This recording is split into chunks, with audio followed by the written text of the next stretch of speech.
8:46, pero ¿en qué momento llegamos a las 8:46? Estamos comenzando la conversación de actualidad y política de hoy acá en Mesa Central. Hernán Larraín decidió venir a trabajar hoy día. Muy buenos días, es un honor estar nuevamente después de... Estamos felices, Hernán, de que hayas venido. Fue una experiencia el jueves pasado, estaba en una reunión fuera de Chile. Cosa que había avisado Hernán, así para ser justo. Y de repente salta el WhatsApp, pero... Bueno, han sido 12 mensajes al hilo. ¡Paf! ¿Dónde estás? El primero era, despiértate. Yo esa es la fe que te tienen tus amigos. ¿Qué pasó? Y pa. Paula Comandari tenía un llamado, en fin. No, pero ahora está. Jimena Jara, ¿cómo estás? Buenos días. Buenos días. Accidente. Aquí, como cada semana. Porque hay gente que no se va a ninguna parte. No, igual fui a Berlín hace poco, entonces no puedo alegar tanto. Es verdad, sí, aquí todos tienen su cosa. Hernán, ¿puedes partir con la joyita hoy? Claro, encantado. Oye, yo quiero hablar de empleo. Ustedes saben, ayer salieron las cifras de empleo. ¿No quieres hablar de otra cosa? Hablemos de otra cosa. Yo creo que hay que abordar este desafío, Jimena Jara. Hablemos de empleo. Oye, y lo quiero contratar además dos datos. El empleo se estanca, pero el Estado sigue siendo un gran contratante. Últimos 12 meses, la siguiente cifra, se crearon apenas 141 empleos en Chile. 141. El desempleo sube a 8,9, el desempleo femenino bordea el 10%. No hay muchas señales de repunte. Participación laboral femenina cae, empleo informal sube y hay varios economistas que hablan de un problema estructural en materia del mercado de trabajo. Pero hay una excepción. El Estado de Chile. Entre marzo del 2022 y septiembre del 2024, el empleo público creció en más de 100.000 personas. Estos son datos del INE. Donde, aquí tengo que subrayar que Horizontal, ahí donde yo trabajo, hizo una pega de muchos meses de pedirle a distintos órganos del Estado datos para averiguar de dónde venían estos 100.000, porque tenemos datos del gobierno central, pero no del resto del Estado. Acá se publicado hace algunos días. Y solo para que se hagan una idea general, el 50% se explica por funcionarios municipales. Más de 53.000 funcionarios. Hay un top 10 de municipios. Destaca Quilicura, con casi 4.000, Osorno, 3.200, Chillán, 2.000. ¿Esas son las contrataciones totales o el aumento de contrataciones? El aumento de contrataciones en este periodo entre marzo del 2022 y septiembre del 2024, con datos construidos por Horizontal a través del Servicio de Transparencia. ¿Quilicura primero? Sí. Oye, al alcalde René de la Vega lo agredieron el otro día, así que nuestro saludo, nuestra... Bueno, en esto hay que ser justo, hay servicios de salud y los SLEP explican bastante también. Hay nueva institucionalidad, claro, ¿cierto?, que hay que llenar. Como sea, creo que hay que abordar una cuestión bien de fondo. Sin crecimiento, nuestro mercado laboral se estanca, con sus regulaciones es difícil que haya dinamismo, pero más grave aún es que el Estado se transforme en el contratante, y con cifras que son muy abultadas. Así que yo creo que esto debería ser un tema de la campaña presidencial. Salgamos de las peleas chicas y vamos a las grandes. Y como decíamos en el bloque anterior, va a ser un tema esta mañana en un seminario de la SOFOFA donde están los tres candidatos que van punteando, Kast, Matei y Jara. Jimena Jara. Yo lo encuentro dramático, o sea, es que simplemente no se puede abordar desde otro lado, ni tampoco se puede mirar con medias tintas. Esto es un retroceso de más de una década en términos de creación de empleo, que es una cuestión que además, y esto es como yo creo que junto con abordar las causas y el poder como hacer un acuerdo que tenga que ver con dinamizar la economía, por supuesto que es como, hay dos grandes temas en esta campaña. Uno, el crecimiento económico. Dos, la seguridad, ¿cierto? Y tres, también está emergiendo el cómo viven las personas. Todo esto tiene que ver con el trabajo, con la calidad del trabajo, con cuánto se gana, con cuánto estamos buscando empleo. Pero también quiero plantear una pregunta sobre cómo estamos trabajando hoy día, ¿no? Porque sube, por ejemplo, muchísimo la cantidad de gente que está como inactiva, que no está buscando trabajo. Exacto. No solo no sube el empleo, no solo es más tiempo el que tarda en encontrar un trabajo formal, sube la cantidad de gente, sube el subempleo y sube la cantidad de gente que está inactiva y que deja de buscar empleo. Entonces yo me pregunto, esto realmente es una pregunta como sincera que tengo, ¿está cambiando el perfil en el que estamos buscando empleo? ¿Tienen algo que ver las aplicaciones? ¿Tiene algo que ver el ser chofer de Uber? ¿Tiene algo que ver el autoempleo con esta cuestión? ¿O es una crisis laboral de magnitud? Esa es la pregunta que yo me hago. ¿Está cambiando la forma del empleo en Chile? Con más informalidad, con más autoempleo, con más gente que quiere como esta flexibilidad de poder trabajar cuando quiera y entonces administrar su tiempo, o estamos en una crisis laboral sin precedentes que está a punto de estallar. Oye, yo dos apuntes sobre eso, bien concreto. David Bravo viene diciendo hace mucho rato que este es un problema estructural y que hay un gobierno que no reconoce una emergencia social. Y yo creo ya que la evidencia es brutal, creo que David Bravo tenía razón, tiene razón, me parece que este gobierno debería asumirlo con todas sus letras. Y lo segundo, habrá que recordar que Janet Jara era la ministra del Trabajo, hoy día es candidata, ella habla de los resultados que tuvo en su gestión, creo que también va a tener que confrontar estos resultados porque son parte también de su pega como ministra. Da la impresión de que esto va a ser tema de la campaña. Tu joyita, Jimena Jara. Oye, mira, estuve haciendo arqueología en internet y encontré en tercera dosis académica, un estudio de Marcelo Santos, María Luisa Mondelli y Jorge Valdebenito del 2021 que se llama Bots por Cast. Es un estudio que se hace a propósito de la campaña presidencial del 2021 y dice, un estudio sobre los bots en Twitter revela que hay una actividad intensa principalmente en torno al candidato José Antonio Kast. Los autores hablan de una acción predatoria de estos bots, pues aunque representan poco más del 12% de tweets sobre el candidato, podría ser suficiente para engañar al algoritmo, poner temas y lograr la adhesión de cuentas humanas. Sus blancos frecuentes son Boric y Sichel. De nuevo, esto es el 2021, este es un estudio que se hace en varios países de América Latina a propósito del funcionamiento de bots en campañas electorales. Es un estudio muy serio, yo les pido que lo miren, que lo revisen y que nos da ya indicios de una cuestión que todos sentíamos como en la piel, ¿no? Que era como las brigadas de bots por Kast operando, ¿no? Cualquiera, no solo de izquierda, sino que cualquiera que no sea republicano ha sentido en redes sociales la acción concertada de bots y de trolls ligado a la acción republicana. Yo creo que es una cuestión innegable. Y me parece muy interesante la conversación que se ha dado en torno a si Evelyn Matei se querella o no se querella, ya se desistió de su querella, pero me parece que es una pregunta y una decisión muy compleja, porque Evelyn Matei denuncia esta campaña, que es una campaña que todos podemos presenciar, por cierto, y la atribuye a la acción concertada de republicanos, cuestión que es bastante plausible. Tan plausible que desde Kaiser hasta Janet Jara se solidarizan con ella, le prestan ropa y le dicen, sí, realmente es una cuestión espantosa, estas campañas de republicanos, estas campañas de desprestigio basadas en noticias falsas. Y la idea misma de presentar una querella aparece como electoralmente inconveniente, lo cual es razonable, porque durante el tiempo electoral no van a aparecer los efectos de esa querella y por lo tanto eso es tiempo perdido y además supone un montón de problemas para los parlamentarios y ella toma una decisión práctica que es no persistir.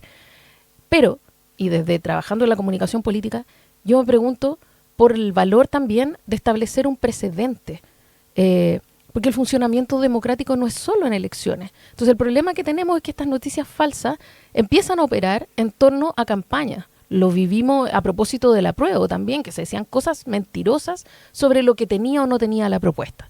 Más allá que la propuesta no haya sido feliz, cuestión con la que yo puedo estar de acuerdo, se decían contenidos que no incorporaba la propuesta. Entonces, esta es una cuestión que ocurre en tiempos electorales y las velocidades electorales no permiten que uno se haga cargo ni de la mentira, ni de perseguir en tribunales cuestiones de esta naturaleza. Pero eso tiene efectos a largo plazo en cómo funciona la democracia y en cómo funciona la política. Entonces, qué jodido es tener que tomar una decisión sobre la marcha a propósito de velocidades y pertinencias electorales, cuando en verdad estamos hablando de un tema que es mucho más estructural y entonces se siguen profundizando y perpetuando prácticas tan nocivas y predatorias como esta. Hernán Larraín. AERS. Vamos al queso. Vamos, de una. A ver, un comentario respecto a la cuestión más de coyuntura, ¿cierto? Yo creo que Evelyn Matei toma una decisión correcta, razonable, de concentrarse en la campaña y de no abrir por la vía penal una cuestión que es muy compleja. Yo creo que esta es una cuestión estrictamente política y además estamos en una campaña. Así que, para ser bien pragmático, creo que... Lo segundo, sí creo que tiene valor haber puesto este debate sobre la mesa. Porque no solo en Chile, en el mundo, las democracias están en jaque y en parte están en jaque por problemas de desinformación, porque las redes sociales tienen abusos, porque existen los bots, porque existen los trolls, tenemos mucha evidencia acumulada y por tanto este es un problema. Tercero, somos muchos los que hemos visto cómo los bots del Partido Republicano han atizado la violencia, atacado personas, siempre desde el anonimato, y creo que ahora le ocurrió a Evelyn Matei, pero son muchos los que han visto. Yo espero que sus líderes, que dicen yo no fui, vayan un poquito más lejos y digan esto está mal. O sea, no puede ser que en redes sociales haya personas que me sigan a mí, José Antonio Cast, y que en realidad son funcionales a destruir la imagen, a amenazar personas, a generar autocensura. Porque independientemente que no sea una cosa generada desde el Partido Republicano. Sí, exacto. Vamos a asumir de que esto no tiene ninguna conexión. ¿Tú tienes duda? Bueno, no tengo evidencia, así que tampoco lo puedo afirmar. Pero lo que sí creo es que se aprovechan y se benefician de personas que a través de cuentas anónimas atacan a sus adversarios. Sean de estos de Chile Vamos, sean de la izquierda, de todo el mundo. Entonces, yo sí creo que si esto está mal, José Antonio Cast debería decir, esta es una práctica que está muy mal, yo invito a los que me apoyan a que no usen este lenguaje, a que no sean violentos, a que no ataquen a los demás. En fin. Ahora, hay sospechas, ¿cierto? Porque al día siguiente, o sea, muchas veces bots de José Antonio Cast decían, oye, se vienen cositas, y al día siguiente se anunciaba el ingreso de alguien importante al comando. Entonces, yo creo que hay razones para poder sospechar, pero me parece que la cuestión de fondo es que todos aprendamos en esta elección de que las redes sociales pueden ser muy delicadas para abusar y además, una última cuestión, esa violencia que se alimenta hoy día es muy funcional a los bots, de estos bots, a José Antonio Cast y su campaña, pero el día de mañana pueden transformarse incluso en una cuestión en contra de ellos mismos. Son fuerzas que operan justificados en una superioridad que les permite, digamos, actuar sin mucho límite moral y creo que es muy delicado. Jimena Jara, antes del corte. Sí, yo creo que efectivamente es una cuestión que se puede empezar a replicar desde distintas vertientes del quehacer y qué peligroso es que en lugar de las propuestas empiecen a hacer los ataques y además, sobre todo, ataques infundados los que se tomen la conversación política. O sea, eso no es sino degradación y qué malo es. Continúa. No, muy breve. Solo los bots han sido usados y abusados por distintos comandos. Esto no es una cuestión, creo que es importante decirlo, exclusivo de José Antonio Cast o de grupos que lo apoyen. Pero tampoco está distribuido equitativamente, si justamente ese es el problema. Yo recuerdo para el estallido cómo las redes sociales fueron inundadas con todo tipo de abusos y de imágenes y de historias, venían esta vez no venían desde la derecha. También ahí se abusó de la herramienta brutal. Ya está bien, pero es difícil. En mi experiencia, eso es bien equitativo. Distinguir bots de trolls. Claro, son cuentas anónimas. Cuentas anónimas, Juanito 1, 2, 3. Que son coordinadas. Que son activistas. Que son activistas coordinados. Claro, esos son los trolls. Y los bots es esta actividad automáticamente generada. Claro, que tú contratas tarjeta de crédito Rusia y contratas a un grupo de máquinas que reproducen muchas veces lo que los trolls generan, ¿cierto? Eso es como la cadena. Esa es la cadena. Un grupo anónimo coordinadamente instala un concepto y después le ponen máquinas para poder amplificar. Con Ana Larraín, con Jimena Jara, luego con Quique Mujica también en el siguiente bloque en esta edición de Mesa Central. Conversamos de actualidad y de política esta mañana acá en Mesa Central. Hernán Larraín, Jimena Jara, Enrique Mujica, ¿cómo estás, Quique? ¿Qué tal? Días. Muy buenos días. La pregunta que hacía... para que veáis. Entusiasmo. El entusiasmo de Quique a las 9 de la mañana. Desayuno de campeones. Jimena Jara se preguntaba en los comerciales, Quique, si se podrá reconstituir la derecha. O si ya está frita. Está muy preocupada por el estado de las candidaturas de la derecha. Sí, fíjate que está frita, en la interna me han dicho que hay harto resquemor, sobre todo en el Parlamento, de diputados republicanos que se agarran con los de Chile Vamos. Yo hablé hoy día con Agustín Romero en la mañana, diputado republicano, Bueno, cerró la puerta por enésima vez a la lista única, que no hay caso, porque insisten que las dos listas es lo que más favorece a la derecha. Lo mismo dijo acá Cristian Valenzuela. Pero la minuta, yo le dije, pucha, que son disciplinados los republicanos. No se salió del argumento, hay que estar preocupado de la seguridad, de Meix, pero Elin Matei dijo que esto, dijo que este otro, hay que estar preocupado de la seguridad de Meix, y esto hay que estar preocupado de la seguridad. O sea, la verdad que no se han perdido, ese va a ser su discurso, y yo me imagino... Eso decía ayer Cristian Valenzuela, responden todas las preguntas. Otra cosa es que no responden lo que algunos están pensando. Claro. Están buscando. Claro, y no sé si Matei hoy día termina y zanja el tema, no tengo idea, porque llevo lunes, martes, miércoles, fue un performance bien insistente con el tema, 3 entrevistas distintas y las 3 veces, y el lunes fueron 2 veces. Para algunos fue contumaz. Claro. ¿Qué dicen a la raíz de todo esto? Oye, varias cosas. Lo primero, creo que hay que ser justo. Políticamente la izquierda ha sido de un pragmatismo y de un orden interno. Tienen una candidata en común, tienen un pacto, todo indica que van a tener una lista parlamentaria que va desde la DC al PC. Dijo ayer Constanza Martínez, la presidenta del Frente Amplio, que si iban en una sola lista, sacaban mayoría parlamentaria. Eso es el cálculo de ellos. Eso ya me parece optimista, pero el solo hecho de haber logrado la candidatura única, de tener y estar trabajando para que haya una lista, cuestión que vamos a ver, hay que recordar, el 18 de agosto, de aquí hasta esa fecha falta mucho, y está construyendo, habrá que agregar una cosa más a la izquierda a su favor, probablemente la coalición más amplia del año 90 a la fecha, Sí. ¿cierto? O sea, esta es una cuestión que hay que tomarse bien en serio. Y no es que la izquierda esté gozando de una cohesión, de un proyecto compartido, un gobierno exitoso. O sea, creo que ha habido pragmatismo y la realidad es muy distinta en las oposiciones. Eso es lo primero. Lo segundo, aquí ya lo hemos discutido con el propio Cristian Valenzuela acá, yo creo que es evidente que hay una batalla hegemónica entre las derechas. Esta no es una cuestión local, no es una cuestión chilena. Si uno va a Argentina, uno ve cómo Libertad Avanza, el proyecto de Milei, fue y se está devorando por dentro al proyecto del PRO, liderado por Macri. En España hay un conflicto estructural entre el PP, el Partido Popular, y Vox. En ese caso han habido contenciones, pero en el caso de la derecha francesa fue prácticamente arrasado. En el caso el caso italiano, por Meloni, muy similar. En el caso de Alemania, en fin, en Estados Unidos, Trump se tomó el Partido Republicano y el Partido Tradicional. Solo quiero, y en Brasil también podríamos ver el caso de Bolsonaro.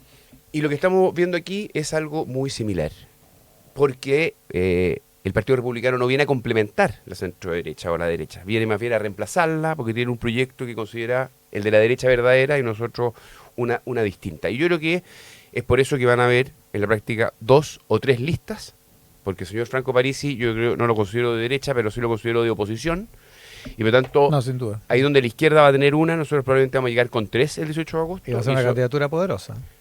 Exacto, detrás de un candidato que va a estar marcando bien, ¿cierto? Y por lo tanto hay que tenerle ojo a eso. Y por lo tanto, a la pregunta de fondo, Jimena Jara, yo creo que estamos viendo una reconfiguración de las derechas, eso no cabe ninguna duda, y creo que es un escenario muy abierto, muy incierto, y obviamente el resultado lo vamos a ver con certeza en noviembre, ¿eh? Pero de aquí hasta noviembre va a haber una batalla bastante de fondo, ¿eh? Y yo sí quiero subrayar un punto que hizo Evelyn Matei en toda esta batahola de la querella y de los votos de Kast y eso. Dijo, nosotros no podemos actuar igual que la concertación en relación al Frente Amplio. Y ahí creo que hay una cuestión bien valiosa y de fondo respecto a este debate. Chile Vamos puede tener un carácter respecto de su proyecto, como lo ha hecho el PP en España o en la CDU en Alemania, o buscar asimilarse, buscar creer que somos lo mismo para terminar siendo fagocitados como el caso del PRO en Argentina. Yo creo que la experiencia de la concertación es algo que hay que observar. Jimena Jara. Es una cuestión que hay que observar y también lo que tú también describes, Hernán, en todo el mundo, ¿no? Porque podrá haber una reconfiguración momentánea, ¿no? Decir ya sí, no sigamos peleando, ¿para qué? Pero la gran pregunta es, ¿a quién le conviene seguir esta estrategia de, por ejemplo, no confrontarse hoy día? Porque la estrategia parece bien clara, que es como denunciar como casta o como vendido o como entreguista a la derecha tradicional por parte de la derecha extrema, derecha radical, ultraderecha, como no le gusta que se diga, hasta que logran el sorpaso, ¿cierto? Cuando pasan a sus rivales de sector, entonces cambia la estrategia y empiezan a pedir unidad, lucha común, buenas reglas del juego, etcétera.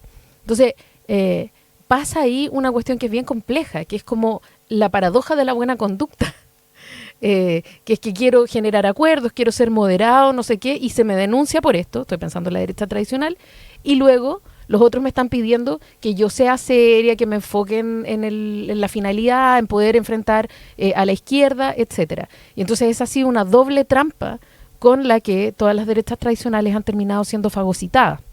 Y es bien parecido a lo que ocurrió a la luz, eso sí, de todo el movimiento que tenía que ver con una petición a partir del estallido social y todo, y una movida como de mayores reivindicaciones sociales y de cambios estructurales en Chile, ¿no?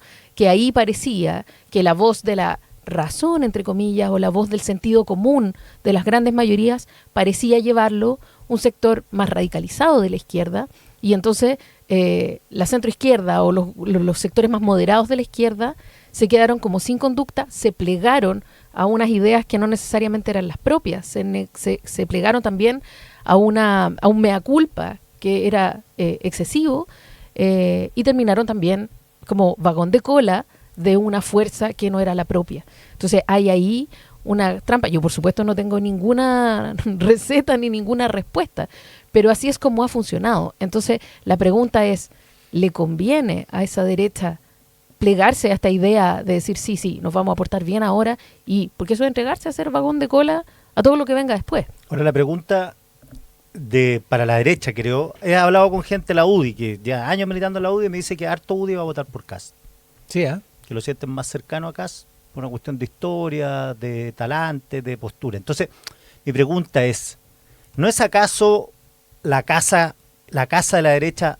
Pueden estar republicanos, pueden estar los UDI, más bien aquí hay un problema que no cabe en todo y algunos prefieren tener otra casa porque necesitan los cupos parlamentarios, diputados, senadores, cargo en el gobierno.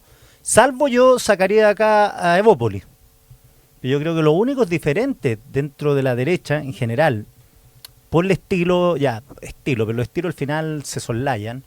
Creo que entre una parte importante de la UDI, una parte importante de RN, una parte importante de Republicano, saco a Kaiser también, que es más outsider, yo creo que comulgan más o menos parecidos en términos económicos, son más o menos lo mismo.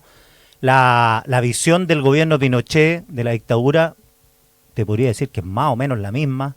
Entonces, ¿acaso no están, son separaciones artificiales, digo, más que reales, por cuestiones tácticas, estratégicas, porque el cupo de senador, si van los republicanos me lo quitan, pero yo lo único que considero distinto son Evópolis. Y Evópolis votó, una parte importante votó por Kast en la vez pasada. El 2021. Claro. Hernán Larraín. Oye, a ver, vamos de nuevo. Yo sí creo que hay ¿Eres diferencias. pro-Kast o no eres pro-Kast? Dilo. Yo creo que sí hay diferencias. Procrastinador. Yo creo que sí hay diferencias de fondo entre el proyecto que lidera José Antonio Kast y lo que ha sido históricamente Chile Vamos. O sea, cuando yo pienso en Sebastián Piñera, que lideró por muchos años esta coalición, fue presidente, fue alguien que defendió siempre la democracia y no celebraba golpes de Estado. Esa es una diferencia de fondo. Yo creo que era una persona que buscaba gobernar para todos los chilenos y no era un proyecto polarizante que le daba como bomba en fiesta a su propia barra brava. No creía en la polarización, creía en los acuerdos, y eso era un acto de carácter, sentarse con el adversario y buscar elementos en común para poder avanzar. El proyecto de Kast considera de que sentarse con el adversario es una forma de renuncia a tus convicciones y por lo tanto eres amarillo, eres cobarde, eres traidor. O sea, yo sí creo que hay diferencias de fondo. Yo creo que Chile Vamos y Sebastián Piñera jamás se sentaría con los CIPAC, ¿cierto? Con Víctor Orbán y con muchos proyectos que son iliberales. Yo sí creo que hay cuestiones de fondo. Ahora, respondiendo muy rápido, yo sí creo que hay un desafío de diferenciarse. yo creo que ya es tarde. Algunos hemos levantado esta voz con mucha fuerza desde el segundo proceso constitucional, sin éxito. Chile Vamos fue vagón de cola en ese proceso, que lideró republicanos, teniendo votos para poder sentar a negociar a republicanos, y no fue capaz. Y ahí tal vez tú tienes un punto. Hay una parte de Chile Vamos que se siente cercano y se siente familiares de este lote. Yo creo que son cosas diferentes.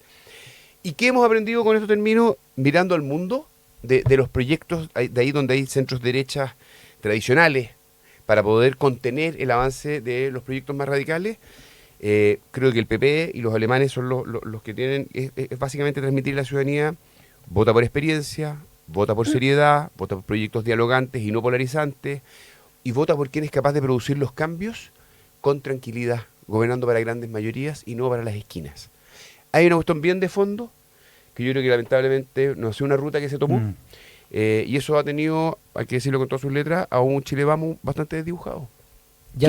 Perdón, Jimena. No, qué importante pienso marcar diferencias internas, más allá de que uno pueda adscribir a una misma candidatura, pero poder decir los matices que hay dentro de una candidatura para que así se entienda. Y qué importante también que el adversario reconozca las diferencias en el sector del frente, creo. Que es una cuestión que está en general bastante ausente, porque uno tiende a decir como son la misma mermelada, pero qué importante es que tu adversario también reconozca que hay cuestiones que son más peligrosas que otras, ¿no? O hay cuestiones que son más indeseables que otras. No estoy diciendo que hay cosas que sean mejores, pero que podamos reconocer cuáles son mayores amenazas que otras, para poder como establecer ciertos discursos comunes sobre lo que se estima como peligroso, por ejemplo. Sí, no, está bien. Eso se le puede pedir a la derecha, pero con la misma rigurosidad hay que pedirlo a la izquierda, digamos. No, pues por eso estoy diciendo que también los adversarios digan de ti o digan del sector del frente, ¿no? En este caso, que las izquierdas reconozcan dónde hay más peligro en la derecha y que las derechas reconozcan cuál es el mayor peligro en la izquierda, de manera de poder distinguir entre proyectos, ¿no? No es lo mismo un proyecto de centro izquierda que un proyecto de izquierda hiperradicalizada, por ejemplo. En este caso tú tienes una izquierda junta, pero cuando no ha sido así, todo parece lo mismo. Lo que pasa es que yo creo que la izquierda tiene una diferencia del Frente Amplio, que tiene un origen original, valga la redundancia. O sea, no tiene una historia pasada de militancias como sí lo tiene la derecha. La derecha poluló, los republicanos son todos UDI. Claro, el Fundación Gremialista, Fundación Jaime Guzmán, Derecho en la Católica, sí son menos cuicos que el resto. Y ellos lo hacen ver. Lo de la UDI. Claro, no, de republicanos. De republicanos, sí. De Puente Alto, de La Pintana. Exacto. Era la UDI original. Entonces, la UDI pululó un tiempo con RN. Ustedes, los Evópolis, vienen de las ramas más liberales de RN. Entonces, el Frente Amplio no viene de nada. No tiene la historia que los socialistas fueron Mapu. Entonces, creo que por eso los vasos comunicantes en la derecha creo que son más, para bien y para mal, más sólidos, para bien y para mal, insisto, que en la izquierda, que ustedes sí tienen dos proyectos distintos. Los socialistas, saco el PP, los socialistas, el PC siempre han tenido proyectos distintos, se han aunado, pero son historias distintas que competían por un nicho más o menos parecido, y el Frente Amplio llegó a cambiar todo. Es como si Evópolis hubiera aparecido de la nada, y fuera mayoritario. O sea, entonces por eso digo que Mira cómo le brillan los ojos. Se emociona. Se emociona de pensarlo. Si uno conversa con la gente derecha, uno dice, son capaces de pasarse a Kass tranquilamente. O sea, si Kass no es una aberración, salvo para gente como Hernán, que no digo aberración. Yo no digo eso. De hecho, es un lenguaje que no usamos. Sí, que es que les cuesta ponerse... Les va a costar votar por Kass. Está demasiado fuera de su matriz, digamos. O sea, dime, en cambio, para un UDI la base, la casi UDI, lo mismo. ¿Qué tiene el problema de ir a votar por Kass? Ni uno. Creo. ¿Y en la izquierda igual? No, pues yo creo que efectivamente en un momento hubo una distancia muy grande, pero esa distancia grande no era tan ideológica como formal, ¿no? O sea, como lo que pasó, por ejemplo, entre el mundo del Frente Amplio hoy día y el mundo de la socialdemocracia, era la odiosidad de la denuncia, bastante más que la diferencia del proyecto. O sea, podíamos estar de acuerdo en una cierta tendencia y en una cierta dirección, Pero lo que era muy molesto Claro. eran los vetos, no esta cosa de Y como la gradualidad. no podemos ir juntos porque ustedes La vienen con el... impugnación, la velocidad. Tenemos claro. que ir rápido a esta cuestión porque Esto tiene ustedes que se ser demoraron mucho. estructural, tiene que ser ahora, ustedes lo hicieron pésimo, ustedes Claro. ya tuvieron su oportunidad, ustedes ya pasaron, y además no vengas con tu amigo PPD a mi alianza. Claro. Entonces, todo esto hacía imposible la fraternidad. Hoy día ha sido distinto porque todos tienen las ganas de coincidir, pero el problema no es tan programático como en términos formales. ¿Cuántos tiempos, por ejemplo? O quiénes son admisibles, puros o impuros, que es distinto de lo que ocurre en la derecha. Donde hay... Está por verse, ¿ah? Porque quedan 4 meses y medio de campaña.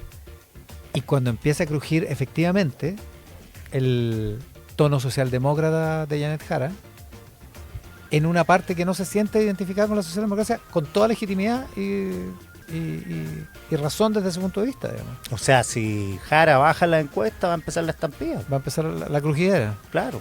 Y Ay, va a no, empezar pero- perdón, y la disyuntiva entre el PC, perdamos con nuestras banderas, Perdamos vamos a con perder. nuestras ideas, claro. Entre el Partido Socialista, sabe que la verdad que nunca pensamos como usted, así que con 20 puntos la verdad que no nos convoca. Claro, y si pasa todo lo contrario, van a andar ordenaditos. Hernán Larraín. No, que hay algunos, yo no estoy tan de acuerdo con esto, pero creo que hay que poner el ángulo, que dicen que lo que hace el Partido Republicano es algo muy similar a lo que hizo el Frente Amplio en su momento, siguiendo la lógica de lo que decía Jimena, ¿cierto? Que fue impugnar la hora de la concertación, impugnar a Chile Vamos y a Piñera. Decir que faltó carácter y convicción para poder hacer las transformaciones, ¿cierto? Decir que faltó carácter y convicción para poder defender las convicciones propias, republicanos. Defender la Constitución. El Frente Amplio dijo, mira, nosotros este va a ser la tumba al neoliberalismo. Bueno, suma y sigue. Y la verdad es que cuando le tocó gobernar al Frente Amplio, no ha sido tan distinto con el tiempo, hoy, Claro. a lo que fue la concertación. O sea, un reformismo razonable, institucional. Hoy día se valoran los acuerdos, ahí está la reforma previsional y hay otras. Un presidente que mira para atrás y dice, oye, de Patricio Aylwin para adelante nos han enseñado muchas cosas, yo soy parte de una persona que hace una aposta, y la verdad es que hubo una cierta soberbia, y apuntan a decir, oye, si llega a ganar José Antonio Cast, no va a ser muy distinto, y al corto andar va a tener que buscar acuerdos, va a ser amarillo, va a ser cobarde, porque es la manera en que avanza la democracia. O sea, son funcionales para ganar campañas esos discursos, pero no para gobernar. Con Hernán Larraín. Me dice ¿Sigue? aquí una auditora que la mitad de RD venía de la Juventud Socialista, La mitad de RD. de la Revolución Democrática, una persona que militó en RD.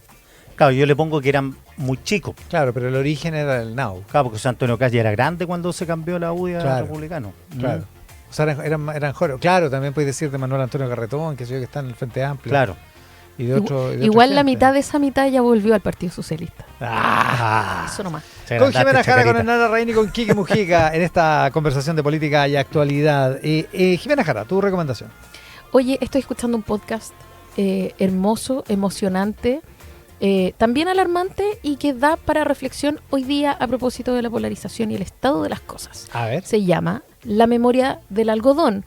Es un podcast documental a propósito de la historia y la toma de la fábrica Yarur, que fue la fábrica textil más importante de América Latina y que está basada en el libro Tejedores de la Revolución de un profesor de Boston, Peter. Perdona, ¿dijiste que fue la fábrica más importante de América Latina? Sí. No te es puedo un creer. Textil. Sí. Pues era Mira. gigante. Machaza, ¿no? Yarur, no Yarur, no, pues Yarur Sumar. Ya, pero ¿dónde está Ah, Chilevisión? ¿dónde está Chilevisión Claro, que ahora? después Sí. fue Machaza, Sí, ¿sí? fue Machaza, sí. La más- Creo que sí. sí, la más Era importante, precioso el lugar. ya, de Sudamérica, perdón. De Sudamérica, ya. Sí, de Sudamérica. Pero es súper interesante porque habla desde los inicios, ¿no? Juan Yarur, que no llega directamente a Chile, sino que es invitado por el gobierno de Chile a formar esta fábrica. Él llegó a Perú o Bolivia, ¿no? Y claro, porque Sí. tenía una mujer que tenía un problema, que Sí. necesitaba tiempo. Y bueno, ya. La cuestión es que se instala acá y instala una fábrica con todas unas lógicas que son súper interesantes de escuchar también, que son bien propias de mediados del siglo XX, ¿no? Esta idea como de que los empleados también tienen que tener un sistema de bienestar. Entonces, pero todo esto lo van narrando los mismos obreros. Entonces, había dentistas, había médicos. La población Yarur Sumar. Claro, Había había una micro que entrega, era había Yarur Sumar. entrega de viviendas también con un copago pero muy bajo, etcétera, ¿no? Y luego cómo el cambio, porque para mí ahí hay una cuestión de máximo interés, que es como el cambio de la forma en que se hace en que se lleva esta fábrica, la gestión de la fábrica y el cambio y la automatización de la fábrica generan un quiebre en la relación entre estos dueños de la fábrica y los obreros, ¿no? Y ahí se produce una división incontrarrestable que lleva a la toma de la fábrica y todo esto en medio además de la UP, qué sé yo, que tiene un desenlace trágico, espantoso. Pero a mí lo que me parece súper interesante es cómo se van generando estas subjetividades en las que de trabajar a gusto en una fábrica y sentirse parte de un proyecto que es privado, no es un proyecto estatal, pasa a sentirse esta división tan grande y esta sensación de explotación. Me parece que es súper interesante de explorar. Oye, perdón, Yarur Sumare, la micro, ¿te acuerdas? Sí, Yo soy viejo. Era el recorrido 13 y unía Yarur con Sumar, que eran dos fábricas distintas. Eran dos fábricas distintas, claro. Se unía eso. Y por eso el cordón industrial, claro. Claro, porque una está en San Joaquín. Es que en mi WhatsApp colaborativo explotó con esto. Sí. Uno dice que está en Mira, San Joaquín. El recorrido era Yarur Sumar, Vicuña Maquena, Alameda, San Alfonso, Club Hípico, Carlos Baldovino, La Legua. Eso era Yarur Sumar. Claro, y Yarur está donde está la cárcel ahora, ¿dónde está Chilevisión? ¿Dónde está Chilevisión? Sí, Claro. un habitante de Chilevisión me dice que efectivamente es Machaza. En Machaza, Sí, claro. en Machaza. Lo que era Yarur. Y Yarur Sumar en San Joaquín, me dicen. Ya. Son Claro. fábricas distintas, digamos. Claro, y sumaba el recorrido después, que era un recorrido para todos los Buena. ciudadanos. ¿Dónde está el podcast a propósito? En Spotify En lo Spotify. escucho yo. Historia del algodón. Claro, la memoria del algodón basado en los tejedores de la revolución. Recomendación en Alarraín. Oye, yo quiero hacer algo diferente el día de hoy. Epa. Y recomendar, el músico Moby ¿Ya? lanzó hace muchos años una plataforma que se llama literalmente Moby Gratis. Gratis en español. ¿Ya? Moby, como su nombre, gratis. Y esto Moby, fue que es con Y. Sí, con ¿Esto Y. es web o...? Esto es web, ¿sí? Ah, ya. Y en 2005, básicamente, puso 500 canciones instrumentales de él en distintos archivos descargables gratis para que se usara su música para distintos proyectos. Y ahora, hace 3 semanas, lo acaba de relanzar, acaba de poner 500 nuevas canciones, y es extraordinaria. O sea, Oh, increíble. yo quiero invitar, está hecho para cineastas, para gente que haga teatro, para músicos. Se puede descargar, está en distintas tecnologías, ¿cierto? Y lo puedes ocupar para lo que sea. Exactamente, para lo que tú quieres. ¿Esto Es es? absolutamente Esto que gratuito. estamos oyendo es de- Y Bueno. si tú vas a hacer algo comercial, tú tienes que mandarle un mail con, por ejemplo, una canción que quieras subir a una plataforma, y Moby te da una licencia y comparte un porcentaje de las utilidades en el caso de que éste tenga. Entonces, cito a Moby, ¿Cuál es la pillería? puedes hacer... No, por aquí... Oye, no, tranquilo, también Aquí, existe la gratuidad y la colaboración de calidad, algo compañero. tiene que ver acá. Puedes hacer lo que quieras, puedes remezclarlo, editarlo, añadirle partes, tocar el clarinete, usarlo para redes sociales, para películas, para coreografías. En resumen, la idea es libertad creativa absoluta. Acá Movigratis.com estoy. Oye, pero tiene una cantidad de contenido. es impresionante, Impresionante. man. y yo creo que es muy valioso además porque es una cosa técnica, pero tú puedes descargar y trabajar con las pistas. O sea, la generosidad de este ser humano es bien impresionante. Mira, reggae. Es que estoy oyendo lo que está sonando al aire. ¿Estáis poniendo en tu computador? Sí. Ya. Más cerdos. Buena. Así que Moby Gratis. Moby gratis. Recomendación de Nala Raín. Esto está sonando de Moby gratis, ¿no? Qué ¿Eso es? maravilla. Mire, tiene. Ah, ya. Oye, Pero es tiene. parte de esa... Tienen estado de ánimo para conducir, bonita, oscuro, agridulce, enérgico, edificante, melancolía. Estado de ánimo y uno elige. ¿Cómo esto que está sonando, pues, Enrique? Hay para melancolía 61 temas. Sexy Claro, tiene- 46. Oh, toma. Tiene distintas categorías, efectivamente, emociones, de noche, de... y tú- ¿Pero esto funciona con una inteligencia artificial o está todo No, esto es una- certificado es un- por Moby? Es un archivo construido como en una biblioteca. Es como piensa una librería de tracks. No, increíble. Es espectacular. Buena, Moby gratis, historia del algodón, recomendaciones de Nala Raín de Jimena Jara con Quique Mujica en la conversación de hoy. Que tengan un estupendo jueves. Buenos días. Igual, chao. Buen día.